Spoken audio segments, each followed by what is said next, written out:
guess, in jest, but not really, because I've had the opportunity to watch you in action quite a bit. You're one of the most exciting players in You my think so? Oh, Thank you. absolutely. I love your style. Your style seems to me to be based on one premise: aggressive. Yeah, Going for it right definitely. now. Where did that develop? Well, I mean, I started practicing like since I was a beginner with Chinese coaches, and they were always focused on like technique and being aggressive all the time and try to focus on attacking. So I guess since I was young, it was kind of like built into me to kind of just try to be the first to open up the game and get the first attack. Is that your personality, just generally in life, to take some chances and see how it lands? I mean, yeah, I guess I'm a risk taker sometimes. That's typical of a Southern California boy. We were talking off the air. You're in Irvine right now. You just got back from Germany on Wednesday, actually. Glad to have you back in the States. I know things in Southern California are obviously you're in shelter in place there in California, and I'm sure that the coronavirus has had a big impact in the Irvine area. Yeah, for sure. I mean, definitely. I mean, restaurants now, they only allow takeout and everything is closed. There's not as many people around anymore. So it's more quiet, I would say.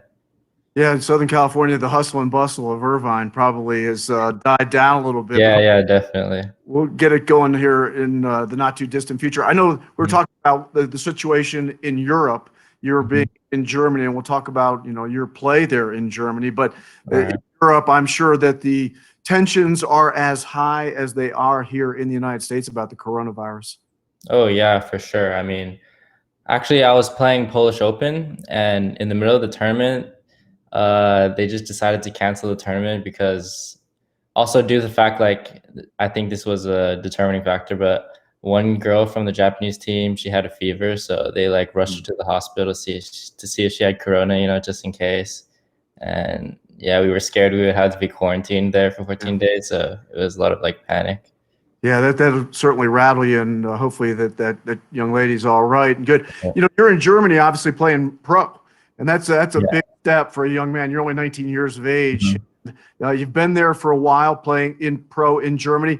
What has your experience been like playing there in Europe? I mean, it's been pretty crazy. Like, I didn't imagine it would be so like busy all the time. You're always traveling, going to this tournament, and then playing a league match, and then going back to hard practice. It's a lot tougher mentally and physically than I thought it would be. But it's definitely really enjoyable. Like, you make a lot of new friends, and it's a lot of fun. You talk about hard practice, and you mean that very literally, because looking at the way that they practice in the German pro leagues, you guys are probably used to practicing a couple hours a day, but there's a couple of hours a day in a couple of sessions there in pro. They certainly take the manner of training is certainly ratcheted up a notch. For sure. Like, I think that's a big difference between training somewhere in Europe or Asia than in training in the US. In the US, there's not many places you can find that people are practicing like all day, So yeah, it's definitely different.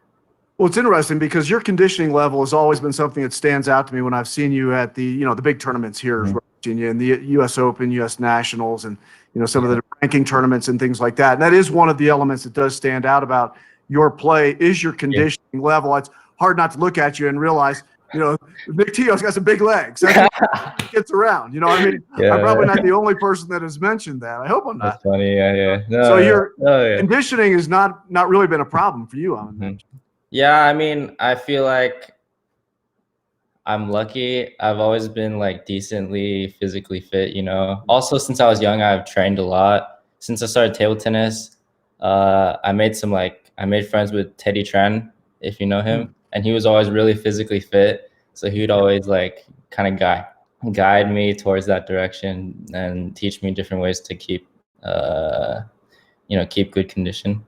We talk about conditioning, but a big part of that is your footwork, and I think that's another outstanding trait of your game is that when you watch you, that positioning of your body by base, by your feet, very important in the way you play. Yeah, I mean, as I said before, I train with a lot of Chinese coaches, and they focus a lot on footwork and having good positioning and timing. So I guess it's something just built in my mind, like to focus on that, you know. But something I learned in Germany actually from playing more league matches and more tournaments, it's like I need to like it's not only technique, you know, to win matches. You need to like be able to adjust to different people, different players, and yeah, you need to be able to think like really fast about like very small decisions that could mean a lot to the game. So yeah, I You learned a talk lot. about playing pro in Germany, and it's a team sport. I mean, obviously your matches are individual, or if you're playing doubles, but really the result is based on a team, you know, composite. And Yeah, imagine that there's certain pressures that you feel to perform for the team that yeah, you yeah. feel that when you're just playing for yourself at, you know, an Mhm. individual tournament. And that's got to create some interesting feelings because you don't want to let your teammates down. Yeah, that's true. Like in the beginning, I definitely felt a lot of pressure to, you know, be able to win from a team and play well from a team. But then as I started to play more and I get closer with my teammates and, you know, get more comfortable around them, then it's just like they kind of pump you up, you know, they make you want to win more for them. And it just, I think it makes you play better. That's why I like team matches more. Well, you're a good teammate. That's a good thing to have. You know, you've obviously played some big table tennis. I mean, on big stages, the World Championships, Mhm. numerous times. You were part of the gold medal team for Team USA at Pan Am Championships. You've played under a lot of pressure. You're still such a young player that I would imagine that all of these difficult circumstances that you're facing in your career are building so that each time that you do face difficult Yeah. circumstances, it becomes more manageable. Yeah, for sure. I mean, there's definitely been times at big tournaments I've had like really close losses and I feel super bad about them. But then, you know, eventually I just look back and I try to learn from it and be better. And the next time I get in that situation, like, oh, maybe it'll work out better. Maybe it turns out better, you know? And yeah, that's just how I've been building my experience, you know, in big tournaments. Well, it's interesting. I come from the hockey world. We often talk Mhm. about, you know, winning a championship, Stanley Cup, or whatever league you might be in. And the term or the conversation often centers around you can't win one until you've lost one. You know, Yeah. it's one of those circumstances where you've got to feel how difficult the loss is to Hmm. really learn how to win in those big circumstances. Yeah, I definitely agree. I mean, I'm actually thankful for my biggest losses, you know, because I think they teach me more than winning, you know, because winning more just gives me confidence, you know, to play better. But losing actually teaches me something and helps me improve more. Personally, I Says, think. says a lot about your attitude. I don't want to necessarily focus on the losses, but one Hmm. of them that I think that I was able to observe was at the in UCLA in August last year when the U.S. men had the opportunity to play Chinese women. You played Ding Ning Yeah, that was fun. in a match, which I thought was a great match. As a matter of fact, Thank I you. thought that the U.S. men really performed very well. You could see in the eyes of the Chinese women's national team, they did not want to lose Yeah, for under sure, for sure. circumstances. They were dead serious about Yeah, what they were doing. And I thought all those matches were great, including yours against Ding Ning. thank you, thank you. Yeah, it was a good experience, you know. Like I never played against like women's level that high, you know what I mean? Like top three level. So it was really interesting to see like how it compared to like men's level. But yeah, overall it was a really fun match.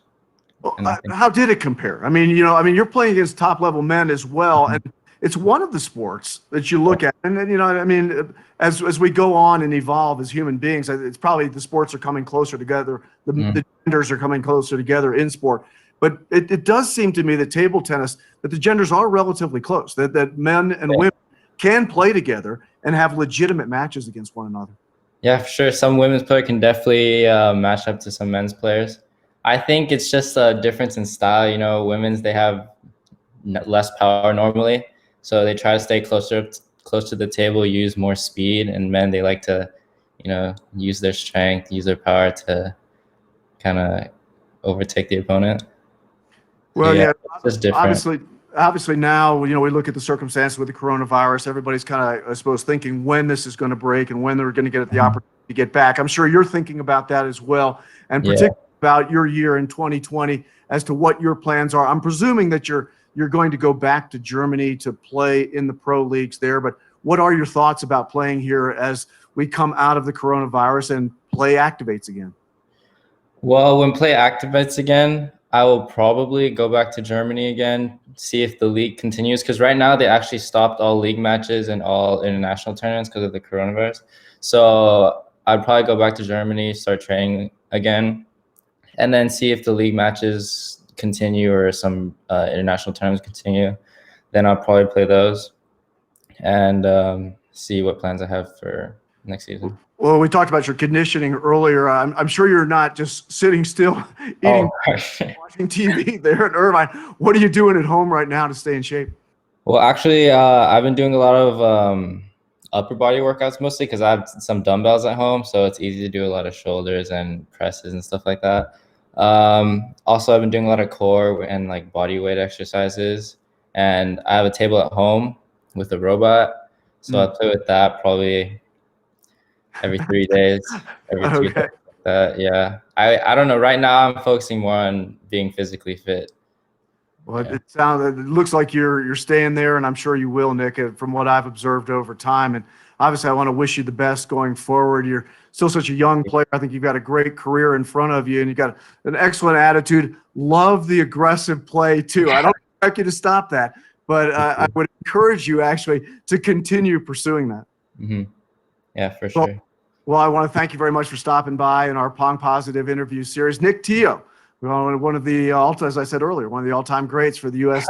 national team. Wish you the best, and hey, stay healthy and give the family our best as well. All right, for sure. Thank you for having me. Thank you, Nick. You take it easy. You too. Bye. Bye-bye.